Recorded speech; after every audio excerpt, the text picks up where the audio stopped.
ना कहीं वीआईपी छोड़ने का मकसद एक ही है कि समय से मुकेश सहनी डिसीजन नहीं लिए। बिल्कुल। वीआईपी से मुझे त्याग देने का ही सबसे बड़ा रहा कि भाई व्यवस्था की कमी है, परिपक्वता का एक समंदर है। जी, अब समंदर में मैं भी आ गया हूँ ठीक।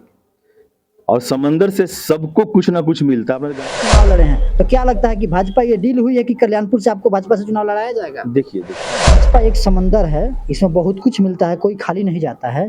लेकिन इस समंदर में और ये चंपारण में एक से एक लीडर हैं, क्या उस लीडर के बीच में आपको जगह मिलेगी कि चुनावी झांसा दिया जाए? अभी भी कहना चाहूंगा किसी भी नेता से आप जनता ये उम्मीद मत रखिएगा और रखना भी नहीं चाहिए। आपने नेता क्यों चुना है, आपने विधायक क्यों चुना है। चुनावी सरगर्मी के बीच वीआईपी छोड़ना कहीं ना कहीं कुछ तो संदेश। नमस्कार, आप सब देख रहे हैं सत्याग्रह न्यूज़ 24। आपके साथ मैं जुड़ चुका हूं बिहारी। आज मेरे साथ बातचीत करने के लिए खास मेहमान जुड़े हुए हैं। कल्याणपुर से ऋतुराज पांडे जी हैं, जो हाल ही में लोकसभा चुनाव की सरगर्मी एक तरफ है और दूसरी तरफ आपको बता दें कि ये ऋतुराज पांडे जी कल्याणपुर से हैं, जो वीआईपी छोड़कर भाजपा का दामन थामे हैं। इनसे बातचीत करेंगे। नमस्कार और आपके सत्याग्रह न्यूज़ 24 को दर्शकों को मेरा नमस्कार है। अच्छा सर, आपका ये तीसरा पड़ाव है। पहले आप निर्दलीय चुनाव लड़े जी, फिर आप वीआईपी। नमस्कार और आपके सत्याग्रह न्यूज़ 24 को दर्शकों को मेरा नमस्कार है। अच्छा सर, आपका ये तीसरा पड़ाव है। पहले आप निर्दलीय चुनाव लड़े जी फिर आप वीआईपी में गए जी जी। और आज फिर से आप भाजपा में आ गए। आप देखिए ज़िंदगी है, चलती रहनी चाहिए, रुकनी नहीं चाहिए। होता है कि कभी हम जब चलते हैं तो रास्ते में कभी कंकड़ पत्थर खाई कुछ आता है, तो फिर उसको हम थोड़ा देर के लिए रास्ता बदल देते हैं। लेकिन और लोकसभा चुनावी सरगर्मी के बीच वीआईपी छोड़ना कहीं ना कहीं कुछ तो संदेश देता है सर। देखिए, छोड़ने की बात क्या है कि देखिए 3 सीट मिला, उसके पहले तक हम लोग थे। बहुत अच्छी बात है कि हमारे पार्टी को उस वक्त जब मैं वीआईपी में था तो मुझे 3 सीट मिला। बहुत अच्छे ढंग से होनी चाहिए थी तैयारी, डील होनी चाहिए थी, कैंडिडेट के लिए मेहनत किया जाना चाहिए था और सब समय पर होना चाहिए था। लेकिन दुख की बात ये रही, कहीं ना कहीं इस बात का गम रहा, इस बात का दुख रहा कि कुछ भी समय पर नहीं हुआ।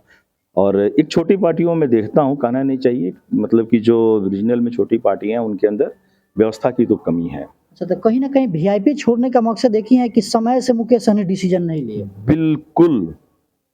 वीआईपी से मुझे त्याग देने का ही सबसे बड़ा रहा कि भाई व्यवस्था की कमी है, परिपक्वता की कमी है और बाकी कुछ नहीं है। ये दोनों चीज सही रहता तो आज ये पार्टी बहुत आगे रहती। अच्छा, भाजपा का दामन थामे हैं, आगे आपकी लक्ष्य क्या है? क्या लोग संदेश दीजिएगा कल्याणपुर विधानसभा वासियों को, जिले वासियों को? देखिए, भाजपा एक समंदर है। जी, अब समंदर में मैं भी आ गया हूँ ठीक। और समंदर से सबको कुछ ना कुछ मिलता है। आपने गंगा सागर का नाम सुना होगा, साल में लोग जाते हैं एक बार दर्शन करने के लिए, गंगा नहाने के लिए। तो समंदर में मैं आ गया हूँ, यहाँ तो सबको कुछ ना कुछ मिलना ही है। एक्चुअली हकीकत ये है कि आज के समय में पिछले करीब 20-25 सालों से और पिछले 10 सालों से मैं बेहतरीन ढंग से भाजपा ने जो काम किया है, भाजपा ने जो भारत के अब 140 करोड़ लोगों के ऊपर जो राज किया है, हर एक दिल में कहीं ना कहीं किसी न किसी रूप में अपने आप को बसाया है। इस चीज़ को देखते हुए मुझे लगा कि नहीं, कहीं हमको भी ये देश की पार्टी, ये राज की पार्टी, सनातन की पार्टी में मुझे भी प्रवेश करना चाहिए। लेकिन आप बता रहे हैं भाजपा एक समंदर है, इसमें बहुत कुछ मिलता है, कोई खाली नहीं जाता है। लेकिन इस समंदर में और ये चंपारण में एक से एक लीडर हैं, क्या उस लीडर के बीच में आपको जगह मिलेगी कि चुनावी झांसा दिया जा रहा है आपको कि हाँ, विधानसभा चुनाव भरा, लोकसभा चुनाव भरा, आपको रखा जाएगा, चुनाव बाद फिर से आपको साइड कर दिया जाएगा? देखिए, भाजपा को मैं बहुत दिनों से देख रहा हूँ जी, वीआईपी से पहले भी मैं भाजपा ज्वाइन कर सकता था, लेकिन भाजपा एक ऐसा पार्टी, मैं दोबारा बोलूंगा कि इसमें भेदभाव कुछ नहीं है। अभी आपके सामने राजस्थान और मध्य प्रदेश, दो ऐसा जीता जागता उदाहरण आपको देखने को मिलेगा कि जहां पर कोई सोच भी नहीं सकता था कि मध्य प्रदेश से एक यादव जी को, जो कोई बेल्ट नहीं है, और उनको वहां का सीएम बनाया जाता है, और राजस्थान से एक शर्मा जी, एक ब्राह्मण को सीएम बनाया जाता है, जो फर्स्ट टाइम चुनाव जीतते हैं। ऐसा नहीं कि इसके पहले उन्होंने चुनाव जीता। लेकिन यहाँ बात रह गई सर कि आप वहाँ की बात कर रहे हैं कि 2 मुख्यमंत्री नया बनाया गया, वहाँ भाजपा एक कल्याणपुर के अस्थायी निवासी हैं, कल्याणपुर से चुनाव लड़े हैं, तो क्या लगता है कि भाजपा ये डील हुई है कि कल्याणपुर से आपको भाजपा से चुनाव लड़ाया जाएगा? देखिए, मैं आपको बताना चाहूंगा कि आपने पूछा, मैंने एग्जाम्पल दिया कि भाजपा में कोई भेदभाव नहीं है। जो काम करेगा मन से काम करेगा, दिल से काम करेगा, जनता सबसे बड़ा तो पार्टी जनता होता है ना, जनता के दिल में अगर ऋतुराज पांडे के लिए जगह रहेगा तो जनता खुद हमको उस लायक पसंद करेगी, तो मैं लड़ूंगा इसे यहाँ से, भाजपा खुद हमको देगी, जनता खुद देगी।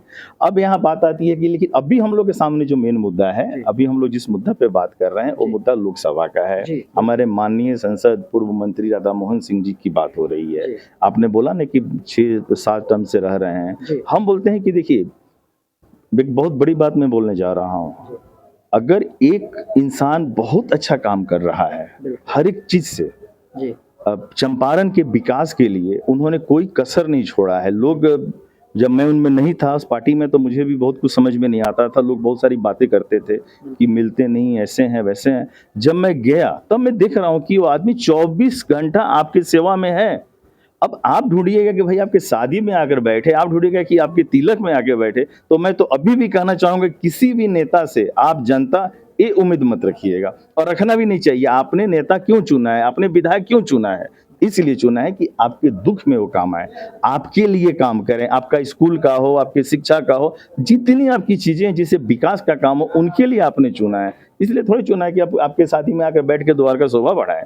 तो ये काम वो नहीं, उसमें भी बहुत समय लगेगा उनको, समझे ना। तो हम लोग का पूर्ण रूप से है, और 100% कहना नहीं चाहिए, 100% हम विजयी हैं। यहाँ से भाजपा का झंडा फहर रहा है। तो ये मेरे साथ ऋतुराज पांडे जी थे, समाज सेवी और भाजपा नेता हैं आज से, ठीक ना। और ये बताएं कि इस बार हम लोग डिटो से के साथ भाजपा चुनाव जीतेंगे, और मुकेश सहनी लेट किए इस कारण ये VIP छोड़े। बाकी जो भी अपडेट आएगा अगले बुलेटिन में दिखाएंगे, तब तक देखते रहिए सत्याग्रह न्यूज़ 24।